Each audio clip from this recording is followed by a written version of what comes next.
Bismillahirrahmanirrahim. Assalamualaikum warahmatullahi wabarakatuh. Innal hamdalillahi nahmaduhu wa nasta'inuhu wa nastaghfiruh wa na'udzu billahi min shururi anfusina wa sayyiati a'malina. May yahdihillahu fala mudilla lahu wa may yudlil falan tajida lahu waliyyan mursyida. Asyhadu an la ilaha illallah wahdahu la syarika lahu wa asyhadu anna Muhammadan 'abduhu wa rasuluhu la nabiyya ba'da. Ikhwati fillah al-'aizza rahimakumullah. Hari ini kita melanjutkan pembahasan kita. Dan tema kita hari ini adalah bagian dari pembahasan tentang al-iman bil malaikah. Iman kepada para malaikat. Dan pembahasan ini sangat penting ya untuk kita kaji lebih dalam dengan mengkaji ayat-ayat Allah Ta'ala dan hadis Rasulnya Sallallahu Alaihi Wasallam yang terkait dengan atau yang menjelaskan tentang sifat dan tugas serta yang lainnya yang terkait dengan malaikat Allah Subhanahu Wa Ta'ala. Dan iman kepada para malaikat adalah pembahasan yang sangat penting karena ini adalah salah satu dari rukun iman. Ikhwah fillah rahimakumullah. Allah Ta'ala telah menciptakan malaikat dari cahaya. Dari cahaya. Jadi wujud malaikat Allah Subhanahu wa taala ciptakan dari cahaya, sebagaimana hadis dari Ummul Mukminin Aisyah radhiyallahu anha bahwa Rasulullah sallallahu alaihi wasallam bersabda, khuliqatil malaikah min nur wa khuliqal jannu min mariji min nar wa khuliqa adam mimma usifa lakum. Dalam hadis ini Rasulullah SAW menjelaskan bahwa malaikat itu diciptakan dari cahaya, min nur. Nur artinya cahaya. Dan jin diciptakan dari api. Adapun Adam diciptakan dari apa yang Allah Subhanahu wa taala sifatkan kepada kalian, yaitu dari tanah. Jadi hadis ini menjelaskan kepada kita bahwa yang pertama, malaikat adalah salah satu makhluk yang Allah Subhanahu wa taala ciptakan. Dia ada. Makhluk ini ada, diciptakan oleh Allah Subhanahu wa taala. Wujudnya ada. Fisiknya Allah Subhanahu wa taala ciptakan dari bahan cahaya. Ini membantah keyakinan batil dari banyak orang liberal yang menafikan adanya malaikat dengan mengatakan bahwa malaikat adalah kebaikan yang ada pada setiap makhluk. Ya. Dan setan adalah keburukan yang ada pada setiap makhluk. Ini batil sekali. Karena itu hal-hal yang mendasar seperti ini harus kita pahami dengan betul. Allah Ta'ala dan Rasulnya SAW telah menjelaskan adanya wujud mereka. Akan tetapi mereka adalah, para malaikat adalah makhluk dari alamul ghaib, dari alam yang ghaib, bukan bagian dari alam syahadah.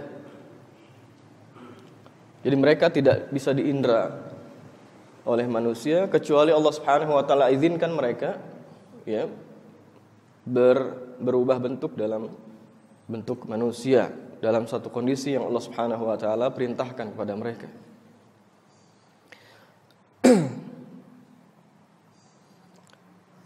Dan terkait dengan berapa banyak jumlah malaikat. Ya, ini juga seringkali di buku-buku pelajaran yang kita pelajari itu hanya disebutkan sebagian saja. Jadi iman kepada malaikat itu, para malaikat, kita beriman secara umum adanya mereka dengan jumlah yang sangat banyak yang hanya Allah Subhanahu wa taala saja yang Maha mengetahui berapa adad atau jumlah mereka. Dan kita beriman secara tafsil apa-apa yang Allah Subhanahu wa taala kabarkan dalam wahyunya dan Rasulullah SAW jelaskan dalam hadisnya terkait dengan nama-nama yang Allah Subhanahu wa taala dan Rasulnya SAW kabarkan kepada kita dan tentang tugas-tugas yang dikabarkan kepada kita. Allah Ta'ala berfirman tentang banyaknya jumlah mereka, wa ma ya'lamu junuda rabbika illa huwa. Tidak ada yang mengetahui jumlah tentara junud, tentara Rabbmu, illahu, kecuali Allah, kecuali Dia Allah Subhanahu wa taala yang mengetahuinya. Untuk menggambarkan betapa banyaknya jumlah mereka, cukuplah sebuah hadis yang Rasulullah SAW kabarkan ketika pada satu perjalanan dalam perjalanan Mi'raj beliau. Beliau tiba di satu tempat bersama malaikat Jibril. Dia melihat suatu tempat dan bertanya kepada Jibril, apa itu? Jibril mengkabarkan kepada Rasulullah SAW itu adalah Baitul Ma'mur. Al-Baitul Ma'mur, suatu tempat di langit yang di sana para malaikat sujud beribadah kepada Allah Subhanahu wa taala. Setiap hari itu ada 70.000 malaikat. Setiap hari 70.000 malaikat. Setiap di antara mereka keluar tidak kembali lagi. Setiap hari begitu. 70.000 malaikat. Tahu banyak yang kita ketahui dari kabar Rasulullah SAW, dan ini cukup bagi kita untuk mengimani betapa banyak jumlah mereka. Dan di antara mereka ada yang Allah Subhanahu wa taala perintahkan, tugaskan untuk mengatur urusan manusia. Setiap anak Adam, manusia. Ya. Di sampingnya ada malaikat yang senantiasa mengawasi dan mencatat. Ya. Ada yang mencatat di sisi kanan setiap hasanah, kebaikan yang mereka lakukan. Di sisi kiri ada malaikat yang mencatat setiap keburukan yang mereka lakukan.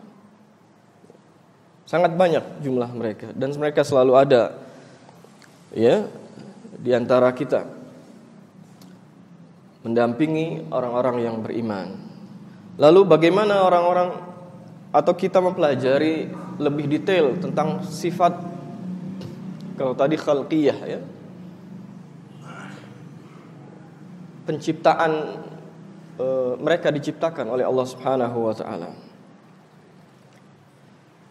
Allah Subhanahu wa taala juga menggambarkan betapa kuatnya fisik mereka, betapa kuatnya fisik para malaikat. Di antaranya di dalam Al-Qur'anul Karim, ya, surah At-Tahrim, Allah taala berfirman, a'udzubillahi minasyaitonir rajim. Ya ayyuhalladzina amanu qu anfusakum wa ahlikum nara waquduhan nasu wal hijarah. Waquduhan nasu wal hijaratu 'alaiha malaikatun ghilaz syidad la ya'sunallaha ma amarahum wa yaf'aluna ma yu'marun. Wahai orang-orang beriman, jagalah diri kalian dan keluarga kalian dari api neraka. Yang bahan bakarnya adalah waqud, bahan bakar neraka adalah an-nasu wal hijarah, manusia dan batu. Penjaga neraka adalah malaikat-malaikat yang sangat keras. Ghilaz syidad, yang kasar dan keras. Mereka senantiasa taat kepada Allah Subhanahu wa taala, melaksanakan apa yang Allah taala perintahkan. Ya. Dan mereka jaga neraka sedemikian rupa tetap dalam bentuk siksaan untuk penghuninya. Orang-orang kafir dan ahlul maksiyah yang menjadi penghuni neraka tetap dari waktu ke waktu merasakan siksaan demi siksaan. Kerasnya siksaan demi siksaan. Neraka yang demikian besar, yang dihuni oleh manusia, penghuni jahanam dengan demikian banyak jumlahnya, itu dijaga oleh malaikat-malaikat yang besar dengan sifat yang Allah Subhanahu wa taala gambarkan. Mereka adalah malaikatun ghilazun syidad, yang sangat kasar lagi keras. Silahkan antum baca ayat-ayat yang menjelaskan kepada kita menggambarkan apa itu jahanam, bagaimana dahsyatnya siksa neraka. Wujud malaikat serta kuatnya fisik mereka dan kekuatan mereka, itu banyak sekali ayat-ayat Allah Subhanahu wa taala yang menjelaskan hal tersebut. Di antaranya ketika Allah Subhanahu wa taala menjelaskan kekuatan malaikat Israfil. Malaikat Israfil. Ketika Allah taala perintahkan Israfil untuk meniup apa? As-sur. As-sur itu seperti trompet bentuknya. Tiupan yang pertama adalah tiupan yang menghancurkan alam semesta. Tiupan yang kedua adalah tiupan kebangkitan. Di dalam Al-Qur'an Allah Ta'ala berfirman, "Wa nufikha fis-sur fa sa'iqa man fis samawati wa man fil ard illa man syaa Allah."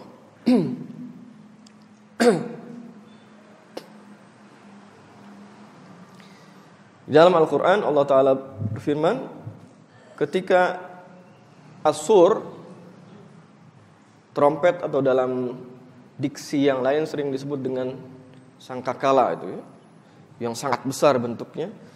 Ketika ditiup trompet itu, sa'iqa man fis samawat wa man fil ard. Terkejut semua penduduk langit dan bumi. Jadi satu kali tiupan malaikat Israfil itu menjadikan semua makhluk terkejut. Illa man syaa Allah, kecuali yang Allah kehendaki. Tiupan saja itu. Tadi teriakan sayha wahidah. Ini tiupan.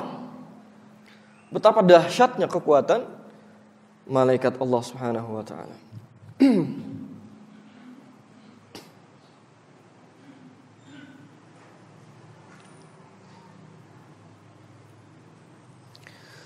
Kemudian sifat yang lain Allah Ta'ala gambarkan mereka adalah makhluk-makhluk yang memiliki sayap. Ya, malaikat memiliki sayap sesuai dengan yang Allah Subhanahu wa taala kehendaki. Di dalam surah Fatir Allah Ta'ala berfirman, di pembukaan surah Fatir Allah Ta'ala berfirman, a'udzubillahi minasyaitonirrajim, alhamdulillahi fatiris samawati wal ard, ja'ilil malaikati rusulan uli ajnihatin mathna wa thulatha wa ruba' yazidu fil khalqi ma yasha, innallaha ala kulli syai'in qadir.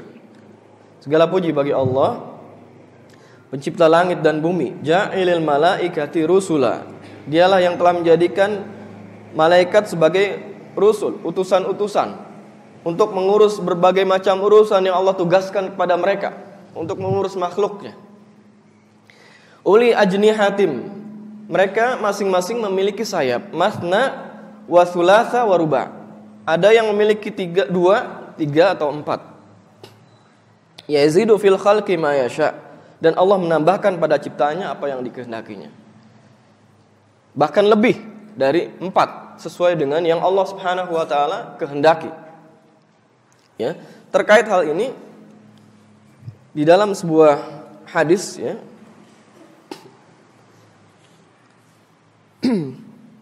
Rasulullah SAW menggambarkan bahwa beliau SAW melihat malaikat Jibril dengan 600 sayapnya yang ketika dikepakkan menutup ufuk.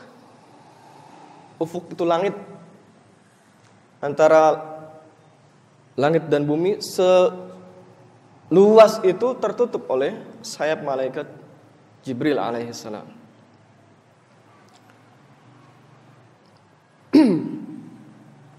Betapa besarnya ya, makhluk-makhluk yang Allah Subhanahu wa taala ciptakan, dan diantaranya adalah malaikat. Kemudian para malaikat berbeda dengan makhluk yang lain. Mereka tidak membutuhkan makan dan minum. Dalam salah satu ayat Allah Ta'ala menjelaskan kisah Nabiullah Ibrahim alaihissalam ketika Allah utus kepada beliau malaikat ya. Walaqad ja'at rusuluna Ibrahim bil busyra qalu salama qala salam fama labitha an ja'a bi ajlin hanith. Dan sungguh utusan-utusan kami yaitu para malaikat telah datang kepada Ibrahim alaihissalam membawa apa? Busyra, kabar gembira. Mereka mengucapkan salam. Ibrahim pun menjawab salam, keselamatan untuk kalian. Maka tidak lama kemudian Ibrahim menyuguhkan hidangan kepada mereka, kepada tamunya ini, yaitu ajlin hanith, daging anak sapi panggang ya. Falamma ra'a aydiyahum la tasilu ilaihi nakirahum wa aujasa minhum khifah. Ketika dilihatnya tangan mereka tidak menjamahnya, hidangan yang dibawa oleh Nabi Ibrahim tidak dijamah, tidak diambil oleh tamunya ini. Maka Nabiullah Ibrahim pun terheran-heran memandang mereka. Siapa mereka? Ya. Dan ada muncul tabiat manusia, takut. Karena ini tidak biasa. Ada manusia yang tidak menyentuh makanan. Ya. Tentu saat itu malaikat dalam wujud manusia. Lalu mereka tamu-tamu ini berkata, qalu la takhaf inna ursilna ila qaumi Lut. Janganlah engkau takut wahai Ibrahim, sungguhnya kami adalah para malaikat yang diutus kepada kaum Lut. Jadi para malaikat dijelaskan oleh para ulama dalam mentafsirkan ayat ini bahwa mereka para malaikat ini tidak makan dan tidak minum, ya, berbeda dengan makhluk yang lain. Kemudian tadi telah kita bahas tentang kekuatannya, betapa kuat dan dahsyatnya kekuatan mereka. Allah Ta'ala juga berfirman menjelaskan di dalam banyak ayat tugas-tugas yang Allah Subhanahu wa Ta'ala perintahkan kepada para malaikat. Dan senantiasa mereka selalu mentaati setiap perintah Allah Subhanahu wa Ta'ala. Ya. Yaf'aluna ma yu'marun. Mereka senantiasa mengerjakan, melaksanakan apa yang Allah Ta'ala perintahkan kepada mereka. Mereka sekali-kali tidak mendurhakai perintah Allah. La ya'sunallaha ma amarahum. Dan di antara mereka ada yang Allah Subhanahu wa Ta'ala ada yang Allah Ta'ala perintahkan untuk memikul, ya, memikul arasnya, Arsyur Rahman, ya. Yang di dalam sebuah ayat Allah Ta'ala jelaskan, ya, Allah wahyukan kepada Rasulnya SAW sebagai kabar tentang jumlah mereka.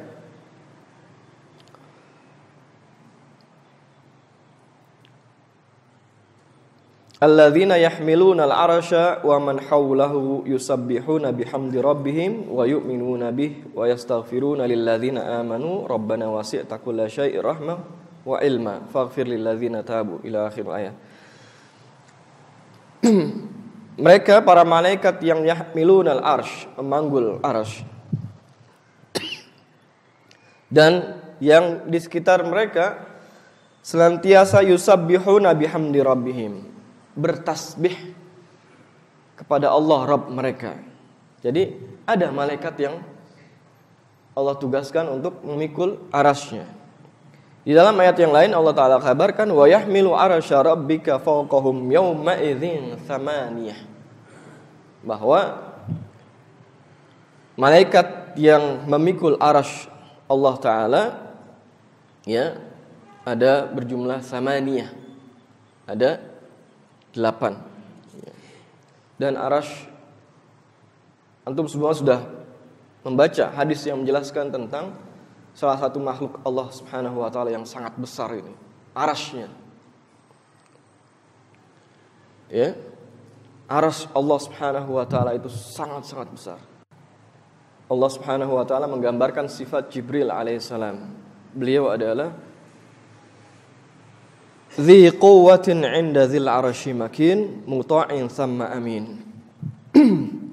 Jadi sifat yang pertama malaikat Jibril digambarkan dalam ayat ini adalah dzi quwwah.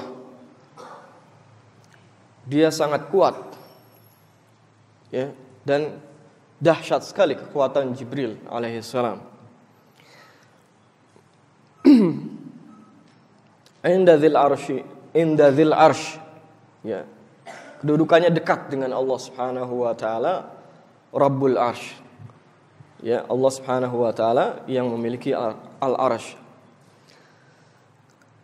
Kemudian di dalam akhir ayat ini, di dalam akhir ayat ini Allah Ta'ala jelaskan bahwa Jibril alaihissalam adalah dzu makana indallah. Ya, memiliki kedudukan yang agung dan mulia di sisi Allah Subhanahu wa taala. Ya, sangat dekat ya dengan Allah Subhanahu wa taala. Dzu makanatin indallah. Yang kedudukan ini tidak dicapai oleh makhluk lainnya. Jadi Jibril, pemimpin para malaikat, memiliki posisi tertentu yang agung lagi mulia di atas para malaikat yang lainnya. Kemudian di dalam ayat lain setelahnya muta'in sama amin. Muta'in sama amin. Para ulama menafsirkan muta' artinya tuti'uhul malaika jami'an bi amrillah subhanahu. Beliau Jibril alaihissalam ditaati. Beliau adalah pemimpin para malaikat, ditaati oleh malaikat-malaikat yang lain sesuai dengan perintah Allah Subhanahu wa taala. Sama amin. Kemudian beliau alaihissalam, Jibril alaihissalam adalah amin. Amin adalah yang sangat dipercaya, memegang amanah. Amin artinya orang yang terpercaya. Dan Jibril alaihissalam adalah terpercaya untuk mengemban wahyu dari Allah Subhanahu wa taala. Semua yang Allah perintahkan untuk disampaikan kepada para nabi dan rasul alaihi wassalatu wassalam. Beliaulah yang menyampaikan firman Allah taala.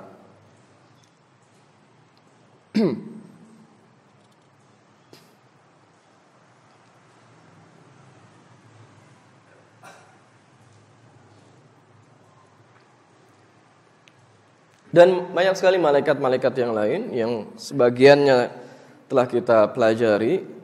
Ada di antara mereka yang Allah Ta'ala perintahkan untuk mengatur turunnya hujan sebagaimana yang Allah Subhanahu wa taala kehendaki. Ya, yaitu malaikat Mikail. Di mana beliau ditugaskan, diperintahkan oleh Allah Subhanahu wa taala untuk mengatur turunnya hujan yang menghidupi bumi dan makhluk-makhluk yang ada di atasnya. Kemudian malaikat Israfil yang tadi telah kita jelaskan ditugaskan oleh Allah Subhanahu wa taala bin nafkhi fis sur untuk meniup sangkakala atau trompet. Yang pertama sebagai tanda, bukan sebagai tanda saja, sekaligus membinasakan alam semesta, akhir dari alam semesta yang sebagian kita telah sangat memahami ya, sebagai yaumul qiyamah. Tapi ada juga tiupan yang kedua, dan tiupan yang kedua ini adalah tiupan di mana manusia dibangkitkan, ya, makhluk dibangkitkan setelah kehancurannya. Kemudian di antara mereka ada yang Allah Subhanahu wa taala perintahkan untuk menjaga, ya,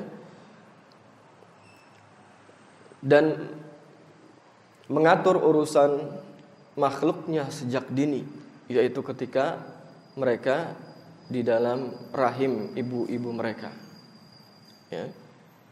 Ketika manusia berada di rahim ibu-ibu mereka dalam sebagai janin, ya, di dalam rahim ibu mereka, Allah Subhanahu wa taala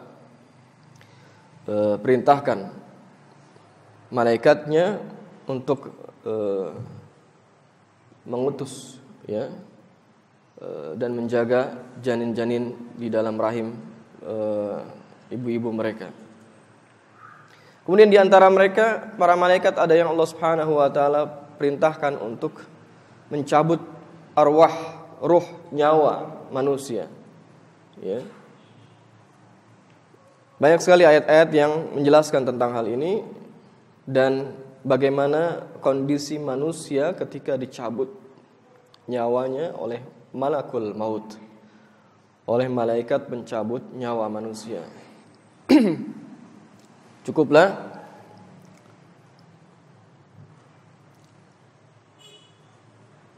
sebuah ayat di dalam surah As-Sajdah Allah Ta'ala berfirman, ya, menjelaskan tentang adanya tugas yang Allah berikan kepada malakul maut. Qul yatawaffakum malakul maut. Katakanlah wahai Muhammad, ketika Allah Subhanahu wa taala mengutus, memerintahkan kepada malakul maut untuk mewafatkan kalian. Yatawaffakum malakul maut. Malaikat maut, ya, pencabut nyawa, mewafatkan kalian. Ya. Jadi ada malaikat-malaikat yang ditugaskan oleh Allah Subhanahu wa taala untuk menjemput nyawa atau ruh manusia atau Bani Adam. Kemudian ada malaikat yang senantiasa mencatat amal perbuatan manusia. Amal perbuatan manusia. Dalam Al-Qur'an Allah Ta'ala berfirman, wa inna 'alaikum lahafizin kiraman katibin ya'lamuna ma taf'alun. Sungguhnya Allah Subhanahu wa taala, ya, menugaskan kepada malaikat untuk menjaga kalian, senantiasa mengawasi kalian, anak manusia. Dan ini ikhwafillah rahimakumullah adalah salah satu buah keimanan, ya. Ketika kita membaca ayat Al-Qur'an khususnya yang berbicara, menjelaskan, mengabarkan kepada kita sifat-sifat dan tugas malaikat, hendaknya kita perhatikan bahwa Allah Subhanahu wa taala Maha mengetahui semua gerak-gerik kita. Dan setiap perbuatan kita dicatat, ada yang mencatatnya, yaitu para malaikat. Catatan ini akan dihadirkan di hadapan kita masing-masing. Kita akan menyaksikannya kelak di mahsyar, ya. Dan beruntung, bersyukurlah mereka yang menyaksikan bahwa suhuf-suhuf catatan amal-amal mereka penuh dengan kebaikan. Dan sekarang kesempatan bagi kita untuk memperbanyak apa yang kita perbanyak di dalam catatan kita masing-masing itu. Kebaikankah atau sebaliknya? Ini pilihan yang ada pada diri kita masing-masing. Mereka adalah kiraman katibin, para malaikat yang mulia yang senantiasa mencatat. Ya'lamuna ma taf'alun, mereka mengetahui apa yang kalian kerjakan. Semua yang kita kerjakan tidak ada yang terluput, sedikit pun dicatat oleh para malaikat. Ma yalfizu min qaulin illa ladaihi raqibun atid. Setiap yang terucap dari sebuah ucapan dari lisan pasti dicatat oleh malaikat yang dekat, lagi senantiasa mencatat, ya. Mereka adalah para malaikat yang senantiasa melaksanakan apa yang Allah Subhanahu wa taala telah tugaskan dan perintahkan kepada mereka, dan tidak ada sedikit pun kedurhakaan, tidak ada sedikit pun penyimpangan, ya, kedurhakaan, ketidaktaatan atas perintah Allah Subhanahu wa taala. Buah dari keimanan kepada para malaikat, tentu hendaknya kita sekalian beriman kepada para malaikat, dan ini adalah salah satu rukun. Mengimani malaikat adalah salah satu rukun dari rukun-rukun iman. Betapa besarnya mereka, ya, betapa agungnya kedudukan mereka di sisi Allah Subhanahu wa taala, dan kebesaran para makhluk menunjukkan kemuliaan para makhluk, menunjukkan, ya, kemuliaan zat yang telah menciptakan mereka, yaitu Allah Subhanahu wa taala, dan kesempurnaan mereka, kesempurnaan makhluk adalah menunjukkan kemahasempurnaan zat yang telah menciptakan mereka, yaitu Allah Subhanahu wa taala. Dan di antara buah yang lain adalah hendaknya kita senantiasa memperkuat iman kita kepada Allah Subhanahu wa taala dan iman kita kepada yaumul akhir. Jangan sampai dunia menjadikan kita lupa akan kehidupan akhirat. Dunia yang fana sementara sifatnya, ajal kita umur kita yang terbatas. Jangan sampai menjadikan kita lupa bahwa ada kehidupan abadi. Ya, kehidupan yang abadi. Yang sangat ditentukan fase itu oleh fase kita sekarang. Bagaimana kondisi kita di saat itu ditentukan oleh kondisi kita di dunia ini. Ya. Perbanyaklah perbekalan dengan perbekalan yang terbaik, dan perbekalan yang terbaik adalah at-taqwa. Bertakwa kepada Allah Subhanahu wa taala. Wallahu a'lam bishawab. Ini yang bisa kita kaji dan sampaikan pada kesempatan hari ini. Semoga Allah Subhanahu wa taala memberikan hidayah dan ilmunya kepada kita sekalian. Wassallallahu ala nabiyyina Muhammad wa ala alihi wa sahbihi wasallam. Subhanakallahumma wa bihamdik asyhadu an la ilaha illa anta astaghfiruka wa atubu ilaik. Wassalamualaikum warahmatullahi wabarakatuh.